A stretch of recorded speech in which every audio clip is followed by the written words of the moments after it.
So what we're going to talk about today is ketamine-assisted psychotherapy.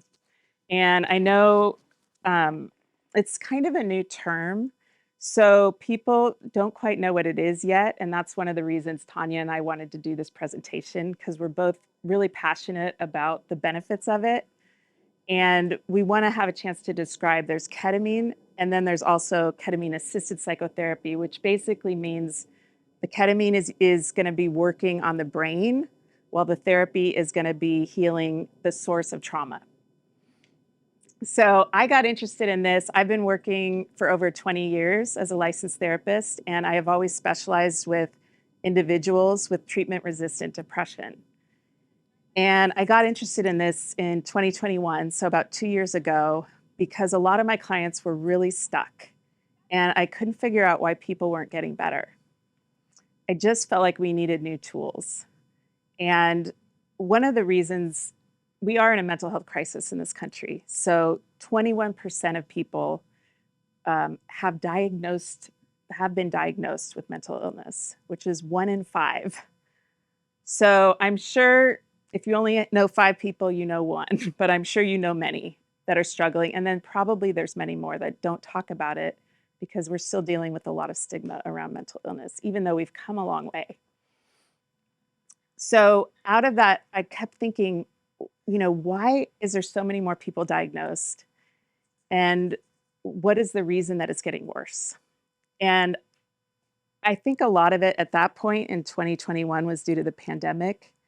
So when you think about the pandemic, it's a collective trauma, and that all of our bodies are in this heightened state of fight or flight, not just for a day, not just for a week, but we were in that state for 2 years. So you think about the damage that does, on your nervous system. So I think that's one big thing, and I don't think we've all recovered from it yet because of how long we were in that state. But there's many other factors. There's environmental stress, there's unhealthy diet. So we could go on and on about why, but it just is. Right now, it's in a bad place, and especially among the youth, it continues to rise.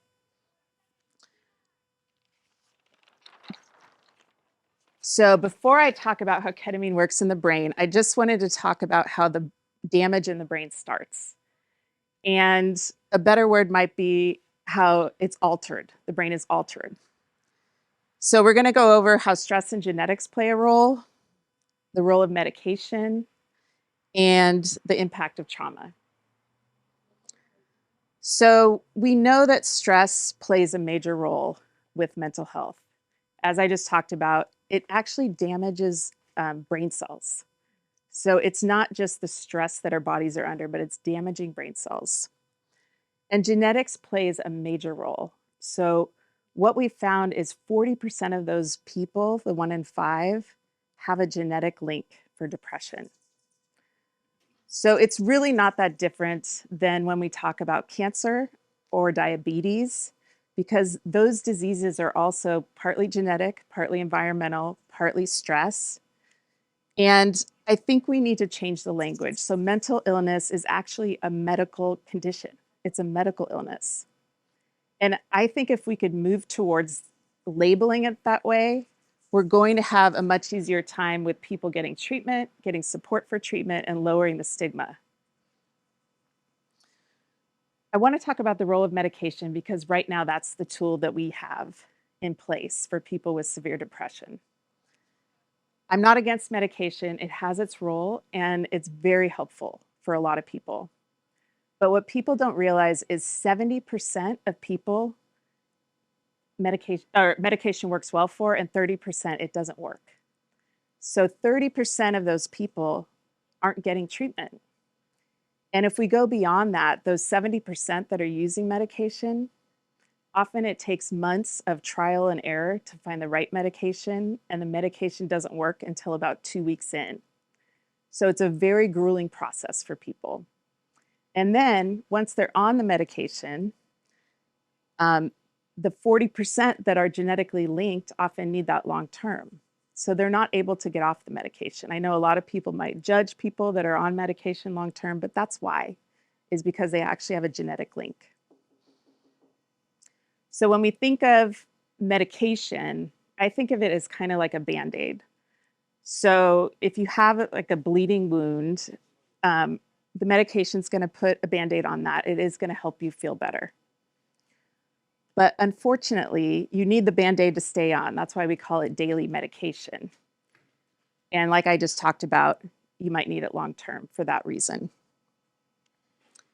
The reason that ketamine, and I think ketamine is the start of a revolution of how we're going to actually treat mental health. And the reason I'm so excited about it, and I think patients are so excited about it, is because it actually heals the brain and it actually has permanent changes that people wake up or come out of ketamine treatments and will actually say that they feel healed completely.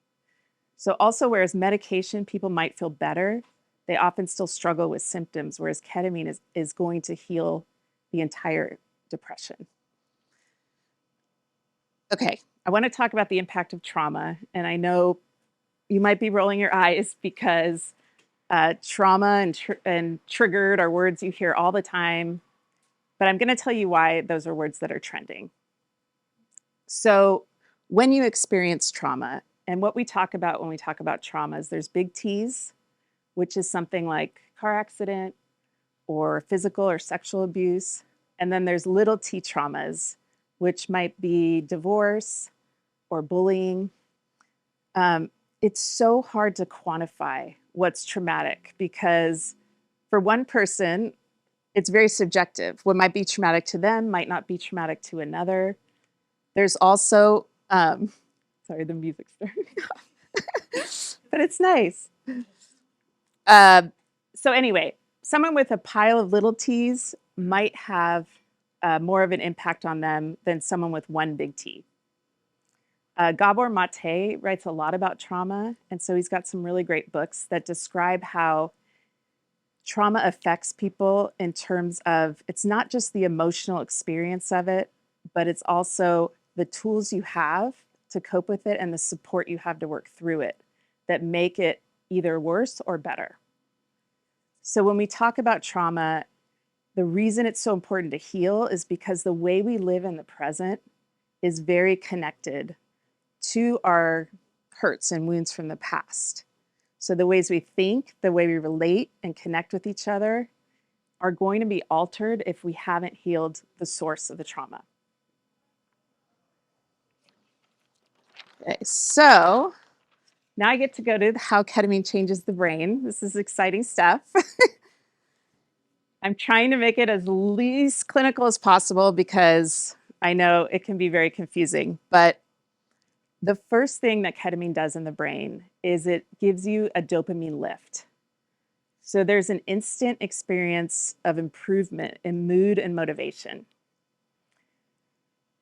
So one of the people I love as a podcaster is Huberman, who is a neuroscientist from Stanford. He has the Huberman Lab podcast. So he describes on a lot of his episodes how science can improve our brains and our mood.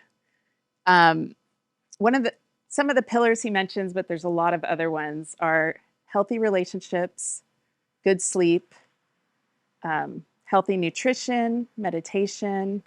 He's really big into sunlight in the morning. But if I give a client with depression an assignment to go exercise, go meditate, they often don't complete it.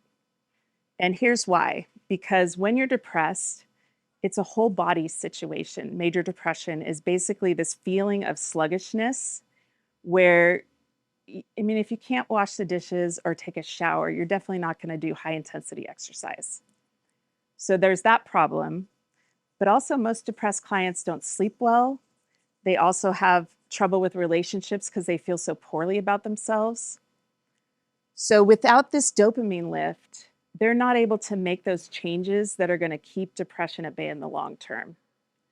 But what I notice, it's not that ketamine's a quick fix, but that dopamine lifts allows people to do the healthy behaviors that then keeps them in a good mood. The second thing is an increase in glutamate. So glutamate is referred to as the juice of the brain. And what we found is that it greatly improves energy and motivation along with the dopamine lift. One of the benefits of glutamate is that it increases neuroplasticity. So when we talk about getting therapy, ketamine-assisted psychotherapy, we encourage people to get therapy within 72 hours after their treatment, because that's the window where your brain is more plastic, which basically means it has the ability to change and then hold the changes. I'm going to give you a client example about how that neuroplasticity impacted a client of mine. So one of my clients was dealing with a child leaving for college, which some of you might be dealing with because we're right in the fall, and was extremely stressed out because every time that adult child called, they would be crying or upset, or they'd be really happy, but there was such a range of emotions, and they would leave feeling so distressed that sometimes they would carry that with them the whole day.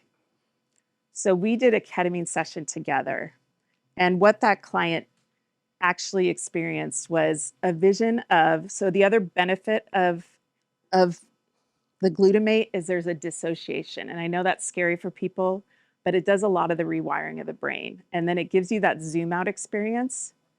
So what happened was this client was able to kind of zoom out and had this vision of the child coming in and hugging and comforting them throughout life. So saw them as a toddler, running and screaming and holding them, saw them at different ages where they were just giving that hug, and then the child went off. And the client came out of that session and said, I realized that all my child needs is a hug. And that stress and anxiety left her body because this does work at a nervous system level. So what was so cool about this is this client was able to be calm and at peace while they were supporting those phone calls after that. And the child experienced that and was no longer feeling her stress. So they were able to be more open, and it really improved their relationship.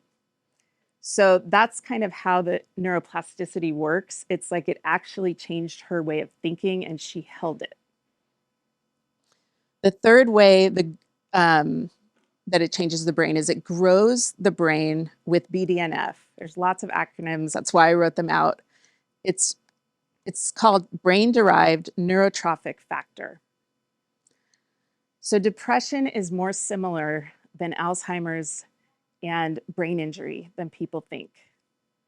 So with Alzheimer's and brain injury and depression, the hippocampus shrinks. And we see in research as adults that we have the ability to grow or shrink the hippocampus. People with depression have a smaller hippocampus. And the smaller the hippocampus, the greater the depression. And that's exactly what's shown with Alzheimer's and brain injury. So the great thing about growing that, and some people call it the miracle grow for the brain, is that we have a lot of opportunity here to get the brain healthy. And again, at this neurobiological level, we're seeing incredible change all around functioning. So it's really popular right now. And if you want to watch, because what's coming is psilocybin and MDMA will be legalized in the next few years, MDMA by next summer, and psilocybin in the next couple years. There's a great documentary called How to Change Your Mind, Michael Pollan, if you want to learn more about it. But they show him working with clients, a lot of them terminally ill. And what they find is that those clients are obviously in a state of shock, fear, depression, sadness, because, it's a horrible thing to be diagnosed with. So he took those clients, and when he worked with them, they experienced some of those zoom out experiences and changes in the brain. And they came out of treatment with this sense of peace, because a lot of clients come out of treatment, and you've seen this too, with this overall sense of, I'm going to be okay.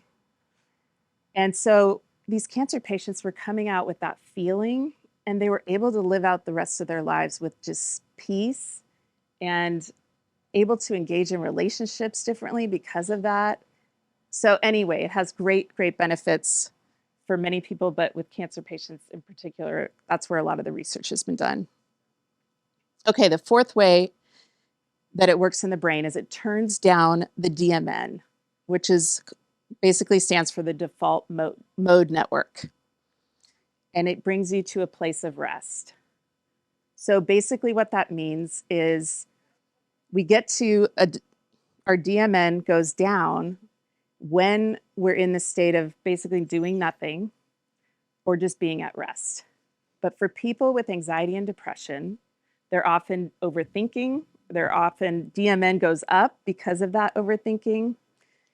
And they're not able to turn down the DMN with things like meditation, prayer, and nature, which are helpful to turn that down. So they need ketamine in order to help reset to that rest mode. All right, almost done. I'm just going to share briefly the different forms of ketamine because it gets very confusing. But there's basically IV, IM, a nose spray, and sublingual. And I think the reason it's important to understand this is because they all have different benefits. The IV and IM give you 100% bioavailability. So they have the biggest impact and the shortest treatment time. So Tanya does the IV intravenous. Most clinics don't offer IM because it's difficult to dose it properly. So people can have scary experiences that way. So really the IV is the best route to go. The treatment is basically 6 treatments over 2 to 4 weeks. And after that, you're done. This is not something you're meant to be on long term. So the only downside with that is it is very expensive. But I think about cancer. If someone had a cancer come up, they'd be willing to spend $20,000 to fix it. So the average price for the IV is about $5,000. And again, if we had less stigma, we could do GoFundMe accounts on it, right? And raise the money. But I recommend this route just because it's the most effective, it's the most quick acting. And with this route, what I recommend is doing therapy sessions that's 72 hours after each IV treatment. Because of the neuroplasticity, and it doesn't matter if you have a good therapist that you're working with, stick with them. If you want to find someone who's CAP trained, you can, but you only need a CAP trained therapist if you're doing these 2 routes, and I'll explain why. So the third route, called intranasal or nose spray, that's what the FDA approved, and they call it Spravato, and is used now, is covered by some insurances. You have to find clinics that use it, and you qualify if you failed 2 antidepressants. So this is a really good option because financially it could be no cost, but there's a couple downsides. One is that the treatment is much longer than the 6 treatments. It's because you're only getting 50% bioavailability.